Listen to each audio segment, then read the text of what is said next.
Senhor presidente, bom dia. Bom dia, população que nos acompanha. Bom dia, imprensa. Bom dia, pessoal também pelas redes sociais, pessoal presente nessa casa. Obrigado pela companhia e pela oportunidade. Senhor presidente, entre tantos requerimentos, hoje eu destaco alguns que eu entendo serem essenciais nesse momento. Bom dia, Aline. Bom dia, equipe de Libras também, né? Bom, nós temos uma situação, senhor presidente, em que, infelizmente, nós ainda não temos um poder de ação tão efetivo em relação a essa demanda. Nós recebemos algumas denúncias de trabalhadores que entendem ser injustiçados mediante cobranças de empresas. Vou ao ponto. Motoristas do transporte público de Uberlândia se sentem lesados quando são multados por condutas que a empresa internamente entende ser lesivas.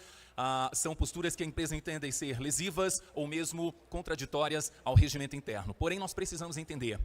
O regimento interno de uma empresa, ele precisa estar em consonância com lei federal ou municipal que seja. Nós temos que entender que não existe hierarquia entre leis. Porém, se temos uma divergência, a lei que mais se aproxima da Carta Magna, da Constituição, essa prevalecerá. Então nós devemos entender o quê? Temos aí o direito trabalhista, podemos ter também algumas consolidações junto a sindicatos. Nós precisamos entender ao pé da letra qual é a situação, qual é a punição, qual é a razão dessa punição e ver até que ponto nós, enquanto poder público, poder legislativo, podemos ou não interferir. Mas nitidamente nós temos muitos trabalhadores que se sentem lesionados ou lesados, prejudicados por essa conduta que claramente se mostra, no mínimo, imoral.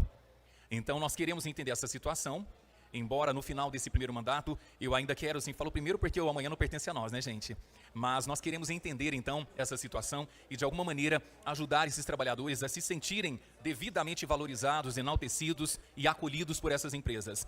Ainda falando de ônibus, senhor presidente, nós temos inúmeros requerimentos para que haja a inserção das linhas 120 e 121 do Luizotti no terminal Dona Zulmira. O pessoal não se sente, vamos dizer, contemplados, porque esperam, segundo eles, esperam um longo prazo dentro do terminal, tendo ali o 120 e o 121 que passa na porta do terminal, mas que até então não entra no terminal. Nós conversamos com o Divonei, fomos muito bem recebidos, deixo meu abraço aqui a todas as equipes da CETRAN. É um assunto bastante polêmico, bastante contínuo, e nós vamos, por vezes, continuar conversando, discutindo, de modo que nós consigamos, se possível, entregar alguma resposta plausível à população, que constantemente nos traz esse mesmo questionamento.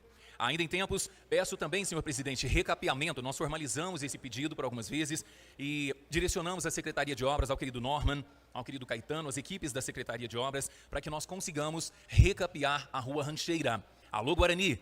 A antiga 12, o pessoal fala com razão, a rua realmente está quase que intransitável. Nós entendemos a dificuldade, nós nos sensibilizamos e diante disso nós trazemos essa situação à secretaria, pedimos aí o empenho do Norman, que sempre nos recebeu tão bem. Então nós temos sim esperança de conseguirmos contemplar em caráter de urgência, né, esse recapeamento dessa importante via ali do bairro Guarani. Lembrando que nós conversamos algumas vezes com o Norman e ele disse da dificuldade de fazer propriamente um recapeamento, mas que até que nós consigamos financeiramente promovermos esse recapeamento, a gente vai trabalhando com a operação tapa-buraco de forma efetiva, de modos a amenizar os efeitos desses buracos e dos desvios desses buracos que podem ocasionar claramente atropelamentos, colisões, entre tantos outros transtornos.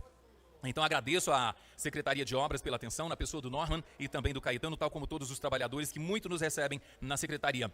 Ainda quero falar sobre a rotatória, a possível rotatória na Avenida Taylor Silva. Pessoal, nós não descartamos essa possibilidade, ainda temos uma análise técnica em curso, análise jurídica, e se sim constatada a possibilidade, tenho a certeza que nós continuaremos a correr atrás de todas as formas possíveis de beneficiarmos as nossas famílias e a população de Uberlândia. Senhor presidente, por hora é só. Logo mais no grande expediente eu quero falar sobre o projeto Dançando contra a Fome. A Níbia, o Maurinho, enfim, toda essa turma que vem juntos aí promovendo a inclusão social e fazendo a diferença dentro de Uberlândia, servindo de exemplo para toda a região. Agradeço a oportunidade, volto a palavra para Vossa Excelência e mais uma vez desejo a todos um ótimo dia. Muito obrigado.